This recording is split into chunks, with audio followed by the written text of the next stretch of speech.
There we go. That was pretty on point. All right. Another day, another dollar, and you know what it is. We back again, ladies and gentlemen. Season 2, episode 2, Bigg Talk. The boys are here. Bigg, your boy, Abe Does Media. Holla at the people. What's good, people? You already know what it is. If you support me, you rock with me, you know, hit up that Soul Balance link, cop a couple shirts. Shit, cop the merch. Gotta start with the Soul Balance shout out. Soul Balance shout out. Shoot, we've been busy. Last week was my birthday. Big old Kobe year. Shout out to everybody who, you know, posted on their gram for me. Man, I was like feeling all the love while I was out in Miami chilling. Yeah, man, I was over here in Charlotte. It's sad having to live through your Snapchat stories, but it looked fun. It looked like a good time. You know, I was a little bit worried. We had a good time. It was a blast. You know, we didn't hit any clubs or bars or anything because I was really worried about how Florida has, people have been saying they haven't had great COVID responsibility. They've been over there wilding out, stadiums at full capacity, stuff like that. And I was pleasantly surprised with how they were taking care of business. Most everywhere required a mask, and they were really OD about it. Went shopping, and like a lot of different stores had a maximum occupancy of like 10 to 20 people, and they were at the door making sure people would not come in if it was getting past that number, and even got my temperature taken at, I think, 3 different stores we went to. So I was very pleased with how they were taking care of business, you know, a lot of outdoor seating and a lot of stuff. And we also stayed away from any like too busy areas just to take care of business and be safe.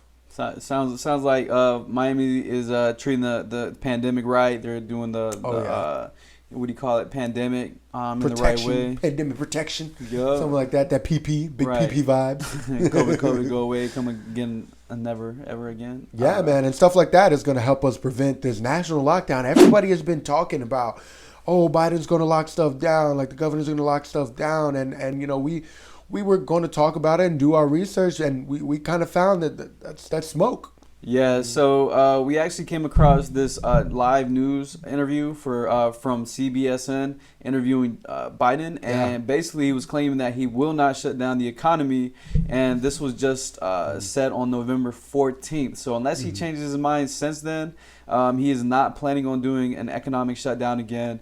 From what he said in that video, which we will leave link down below, he said that basically they're just trying to limit the capacity of locations, limit capacity at like churches, you know, just playing it safe. They're going to have like they're going to be labeling zones that have higher rates of COVID versus other counties, and then they'll treat those counties accordingly, according to this interview and a few articles we've been saying, and like we've all been understanding that like every area, every town, every restaurant, everything you go to has a different responsibility to not just its customers but its demographic and you know the condensation of people, you know, like how many people are rolling through, and everybody has to have different plans. And which is why like one of the things is like limiting the amount of people in your store or like in your church, or like making sure you have events, whether that be outside and social distance.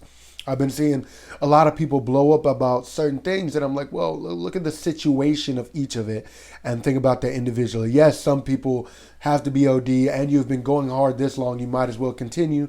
But for other people, it's a different story. And you know what I'm saying? Essential workers and stuff like that, you just have to do the best you can to stay safe and protect your family.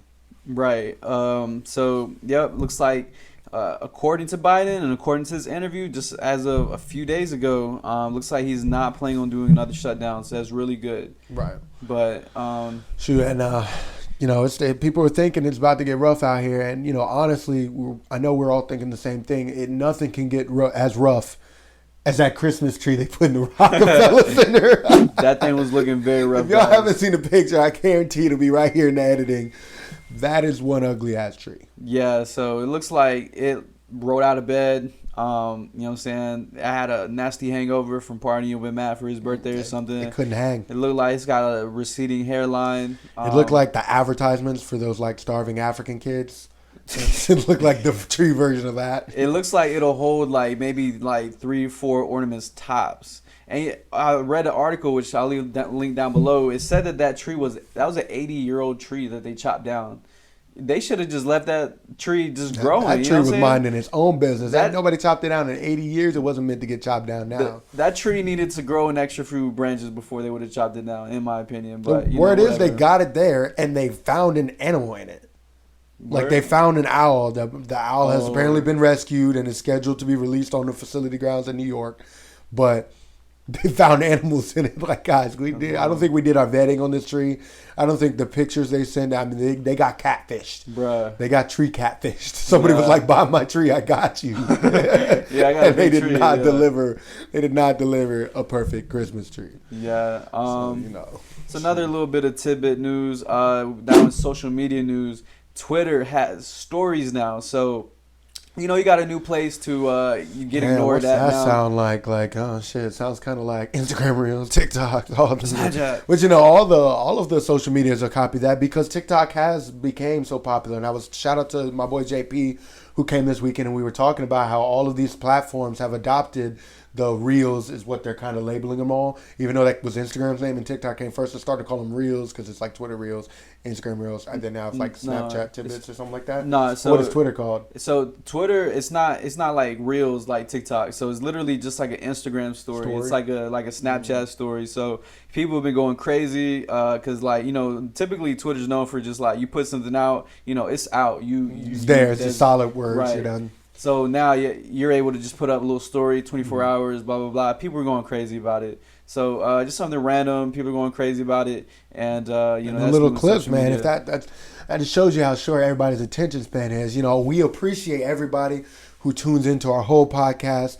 You know, 20 minutes out of your day to listen to some valid opinions and to get the news that you don't get throughout your week. You know, we appreciate you for sticking tuned because apparently kids nowadays can't focus for more than 8 seconds at a time. Right. I mean, I'm not going to lie. I may be included in that. I listen to our podcast. I've actually listened to our podcast afterwards and still laughed at it. Like, I still had a good time watching us wild out on the mics. Cause, I love getting live reactions to the videos. So, if we watch it around you, we're looking at you right in the side of your head. Right. It's like when you send somebody a meme in the room, it's like waiting on them. All right, waiting on them. Did they actually laugh or they just text you back LMAO and they didn't even move? It's like, bro, come on, bro. Like, for real. But social media, Twitter, pop culture, man, let me tell you. Gucci Mane versus Caesar's Live. That was great, man. What a roast. Yeah, that was a crazy versus. So just the other day they had the versus battle where, you know, they go hit for hit between Gucci Mane and Jeezy. And they for put those in work. of you, right? I didn't know how many. You know, I was sleeping on Jeezy low key. Like I've been hearing him. Like, you know, I know my president is black, my Lambo is blue. You know, a few hits there and there, but I didn't know he had as many hits as he did. So that was pretty cool. Like I thought Gucci was gonna body it, but yeah. Gucci did violate. On something he did violate. So, some of the things he said, I was like, damn, Gucci said it wasn't personal, fam. Like, right. So basically, if you saw all the memes, all the tweets, wasn't really understanding why it is that people were like, yo, what is up with Jeezy? Like, why is he not popping off on Gucci? So basically, back in the day, 15 years ago, Jeezy put out a hit.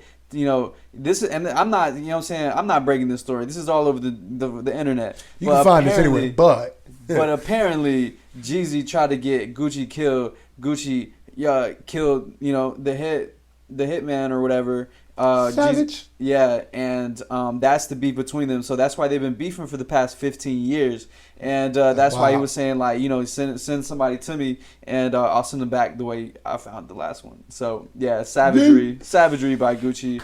Savagery by Jeezy. I don't know about you, Abe, but if I had to put a hit out on somebody, I kind of have to do it myself. I don't know where I'd find somebody to do that. That was crazy. Very, very crazy. I mean, that live had 1.6 million live viewers. 1.6 million live viewers at the same time. I was in there wilding in the comments. We saw so many celebrities. I didn't catch it till the next day, but I was like, damn. Bruh, if you watch the recaps, if you were watching it, the funniest part is seeing all the celebrity comments. Right. Bro, there was this one dude who snitched on Quavo for like cheating on his girl or something. Like, people were wilding in the comments. They were going hard. Yeah, so that was something really funny that happened in pop culture. No, I seen that on Instagram, and somebody was like, people be taking any chance to ruin this man Quavo's relationship when he already struggling himself. He doesn't need help ruining it. Bro, being a rapper, I feel like being a rapper, it must be really hard to be in a relationship because everyone's just like on your nuts. I don't know. They just want, hey, look, as J. Cole said it best, get off my dick. Like, facts. For real. Well, you know who ain't going to be on top of anytime soon? That man Bad Bunny. Because he got the coronavirus. He got the Rona. Yeah, tested positive. He came out about it on social media. He made a whole post about it, didn't he? Yeah, so basically, today's November 23rd. The story broke about 4 hours ago that he came out saying that he tested positive for corona. So basically, he was supposed to perform at the American Music Awards after winning most favorite male Latin artist and favorite Latin album. Yo hago lo que me da la gana. What's that acronym? Yeah, so it says YHLQMGDLG. So it's Yo hago lo que me da la gana. It's like I do whatever the F I want. Oh, So that's what it's short for. So basically he won favorite Latin album and favorite male Latin artist at the American Music Awards. He had to cancel his performance. And he had no explanation until today. So that's the reason that he canceled. Last week he kept the business a little bit private, I guess. You know, he didn't want it all out there immediately and people coming at him about it, stuff like that. And according to the article, which we're leaving link below, he's not having any kind of crazy symptoms. He's not having, anything like crazy. So he COVID is really weird. You either have like crazy symptoms, you're in the ICU bed, or like, you know what I'm saying, you're just on the streets chilling, you never know unless you get tested. Like Right. Also, he just won Best Reggaeton Performance on Thursday for Yo Perreo Sola at the Latin Grammys. And he also won both Artist and Songwriter of the Year in October at the Billboard Latin Music Awards. So he's been putting in work this year. You've put me on to him 100%. I can't say that I've listened to him outside because I got to ask for a little bit of translation. I'm like, yo, this rocks. But like, what's this nigga saying? Like, what's going on? And even as soon as I do, I'm like, oh, okay. And, shout out to Sarah. Sarah's always put me on his music, too. And, Miilo, so I've been, enjoying it. I don't even listen to Spanish music like that, at all. So yeah, man. The fact that he's transcending music, cultural stipulations, where he's coming into everybody. Right. So that's pretty big. Right. And speaking of breaking through, Charlotte. Finally. To the league. Charlotte got a star. Young GOAT, Lamelo Ball. So, the whole thing that's crazy, Abe, is when I was in maybe a freshman in college years ago, I found a video about the Ball brothers. Three brothers on the same basketball team, straight putting in work at Chino Hills, undefeated, beating some of the best teams in the nation with future NBA stars, all this shit. And I start following them yo, they need their own TV show. They're hilarious. They're cool. They got their own TV show. Dad's crazy, legendary. Brother goes to UCLA, kills it. Other brothers following his path, gets arrested, everything starts going crazy. Yeah, he stole something in China. Right? Yeah. And so he had to get bailed out by Trump from the Chinese jail. That was a crazy story. Just all sorts of stuff happens. Lamelo, the youngest one, who's now playing for the Charlotte Hornets. Let's go, copping that #1 jersey, #1, and it says Ball on the back. Well, right now they're saying 2, but it'll be a dope jersey to have. Right. And, he goes through this playing in Lithuania, playing in Australia, comes back to high school for a year, goes back to play. I mean, what a crazy story. What? So he played in Lithuania. Dude is younger than all of us. He's probably 18, 19 at this point. He just graduated high school. Wow, that's wild. And so he finally went, played abroad, came back, went and played high school again, then played for an Australian basketball team, bought the Australian basketball team, declares for the draft, gets drafted now number 3 overall, when his brother got drafted number 2 overall, I think 3 or 4 years ago, making them the only 2 brothers in history to be drafted both within the top 10. Wow. That's wild. It's a lot of star power. And and the crazy thing is that's not even the biggest story about him coming to Charlotte. Years ago, his crazy ass dad said he could take Michael Jordan, who's the owner of the Hornets now, one-on-one. Said that he would cream him. He's too small. He couldn't handle me back in my heyday. I'd have gave him work. Jordan just responded, what? Right. You averaged 2.5 points in a college basketball career and didn't even go D1. What are you talking about? It's big words to say to the GOAT. Yeah, big words coming to the GOAT. And that's all people have been asking Lamelo about in interviews. He's been trying to avoid it wholeheartedly, and it's pretty funny. Go check it out. Like, go look up like Lamelo Ball's dad versus Michael Jordan. It's pretty funny. It's funny. I saw a tweet. Lamelo Ball, literally the first day he was here, he actually went and got a cookout tray. Okay. Yeah, so he got put on the cookout. So if you live in Charlotte, you know, you're going to know what cookout is. It's best, cheap, good cooked food, About to basically. get off topic. When I went to L.A., and I went to In-N-Out, which they swear up and down by, and I was very hyped for. I got an In-N-Out burger, animal style fries, animal style burger. I'm sitting there, I'm ready. You know, I paid my what is like $14 or something like that. I'm eating it, and I'm sitting there like, you know what's crazy? And me and all my boys, my brother and John, shout out to both of them because we were out there together, and Bronson, are all looking at each other and like, man, honestly, this isn't better than a cookout burger. It's about the same. And the fries definitely, like, you know, they're the only sides they have there. And, you know, you can go to cookout and for a $5 tray, get you a big double burger, which is about the same. You know, I like to get a cheddar style, some cheese bites, cheese fries, and then put some cookout sauce on it. That's basically animal style. And boom, there you go. $5 instead of $12. So I think, like, it tastes about the same and costs so much more. All you people from the West Coast, go check it out. Right. And, I'm gonna have to just drop my cookout order right now too, because I mean we talking about cookout orders, you know what I'm saying? So you got to get the chicken club, lettuce, tomato, no mayo, no thank you, none of that white stuff on my sandwich, please. Then I give me a Cajun chicken wrap, so bomb. Then I give me a chicken quesadilla. Well, I get a chicken quesadilla. I just, you know what I'm saying, I like the wrap, and then I'll give me a cheer wine or a bottle of water if I'm feeling a little bit unhealthy that day. Oh yeah, it just depends on the day, you know, because if I get the cheese bites, then later I'm gonna feel a little bit greasy, you know what I'm saying? But they are fire. It's very fire. Shoot, But man, yeah, that's that cookout though. Cookout's that cookout. Hey, y'all, like for real, drop your cookout orders in the comments. Drop your cookout Everybody order. who has been to cookout with me after 2 a.m., you know, after going out to the bars in Charlotte, if you don't drop your cookout order, your mom's, I'm going to put that out there right now. But in some other basketball news, when we get back to it, guess who else was in the draft? Big name. Not a basketball player, but ShecK Wes. ShecK Wes, yes. He actually declared for the draft as an athlete. You know, I was kind of surprised that J. Cole didn't do that, and that ShecK Wes did. J. Cole definitely had a lot of potential to play ball. I mean, it's a big guy. He he definitely has been hoops with ballers, and like we see him on the circuits over the summers and stuff like that. Yeah. But ShecK Wes, I mean, to me, I'm a big follower of basketball. Came out of nowhere, did not get drafted. Dropped a song as motivation for himself to keep going called "Keep Ballin'." We just listened to it about 10 minutes ago. Solid. It was solid, you know, nothing crazy. But hear this. He then got drafted by a French basketball team located in Paris, Division II. So not the big leagues in Paris, but Division II.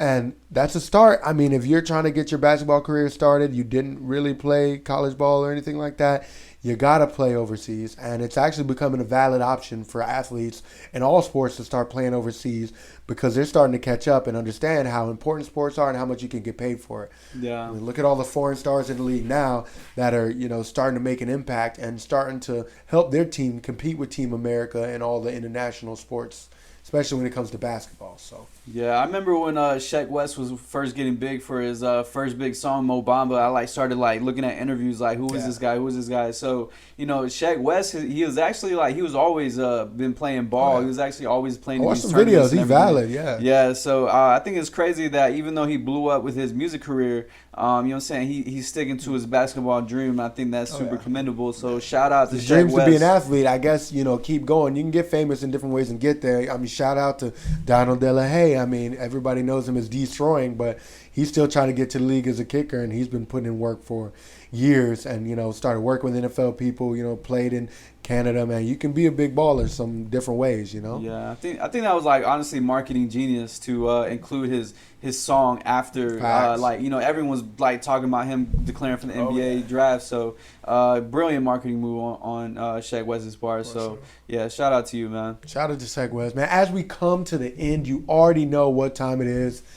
It's time for the hypothetical. Yeah. So we actually came up with this one over a heated debate over sushi, on the day before my birthday. I miss you, Tokyo. Yep. Shout out to Tokyo, bomb ass sushi. So it came up: is it gay to bring your sick homeboy soup? Meaning, like, you know, if your boy's sick and you bring him soup.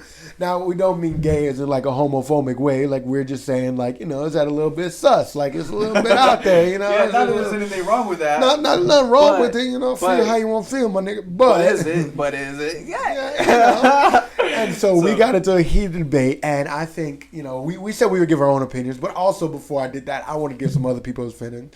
So, you know, I brought it up with Hannah. Shout out to Hannah over conversation. Shout out Hannah. And she was not very happy with the question, but she said, what do you mean? How is that gay? And I said, no, just give your opinion. She said, well, it's only gay if you make out with them in the mouth after. I'm like, yeah, that tracks. You know, I'm with that. I think my favorite response was my little brother. I'm gonna just put the screenshot up here. He proceeds to go, you have to ask yourself a few questions. And I'm like, okay. He's like, what do you have socks on? What? He's like, who, the person giving the soup or receiving the soup? I think everybody's got to have socks on. I think. Okay. You know, his whole thing is, you know, no homo, you got socks on, whatever. He was like, are you spoon feeding him? You know, does he say thanks daddy afterwards? You know, just some major things that, you know, pretty obvious, you know, hilarious. But like, that makes it not gay. Who else responded? Oh, I talked to Chris Gray about it. Chris said, you know, is it homemade soup or is it in a can? You know, he had a couple questions and it was like, I think as long as you're not spoon feeding them, it's not gay. Yeah. So what did you come up with, Abe? We've had a little time to think about it at this point. So like, what's your final answer? So my final answer after you know, speaking to Jake definitely you know, helped me come up with this answer. Shout out to Jake. Shout out Jake. I believe it's only gay if you cooked it at home. So if you went and bought it at like Panera Bread or something like that, right. I think it's okay. But if you sat there, you know what I'm saying, like cooked it up, put your heart in that thing, throw your little like apron on and like cook that for your homeboy, then you know what I'm saying, it might be a little much. So yeah. So I also, you know, I got a little bit something different out of what Jake said, and I think it's not gay if it's in a can. Like, you know, you go, hey bro, like, I brought you some soup, man. I know you're sick. Here's a can. Go cook that thing. You know, a little elbow bump because you're both sick. You know what I'm saying? Or he's sick. You don't want to get sick. And you let that man be. But if you know, you like you said, if it's some homemade soup or you heated it up first and give it to him, you know, that means you're feeding that. If I bring you some hot food, if I come over to your crib and I've got a plate of food, say I just came from a cookout, and you said you were hungry, and I said, oh, I'm going to grab you a plate. And I bring you that plate, I'm expecting you to eat that plate in front of me. Like to eat it right then, like, you know, I'm like, here, this is for right now, not for you later. You said you were hungry. Here's some food. Yeah, you know, or if you're like, I'm heading to cookout and I'm coming to your crib and you bring cookout. You know what I'm saying? But see, if you bring soup and it's heated, what are you gonna sit there sipping that soup that you don't made for him in front of you? Like, yeah, you might as well be rubbing that man's feet at the same time. Like, yeah, if y'all better have them socks on or that shit gay. Well, there you have it. That's our hypothetical for the day. Don't forget to comment your cookout tray, guys. Let us know. Definitely let us know what you put on that tray. Better not be no soup in there. You better have your socks on. And you better get a better looking fucking Christmas tree because it's trifling. Right. Also, comment, when is it too soon to put up your Christmas tree? Some people say after the day after Halloween. Some people say the day after. I say the day after Thanksgiving. Yeah, Black Friday weekend, that Saturday. For me, that is when it's valid to put it up. That's how I feel. You know, you're getting to like almost into November, and you know, you buy that tree, you spend money on it, you decorate. You want it up for at least a month.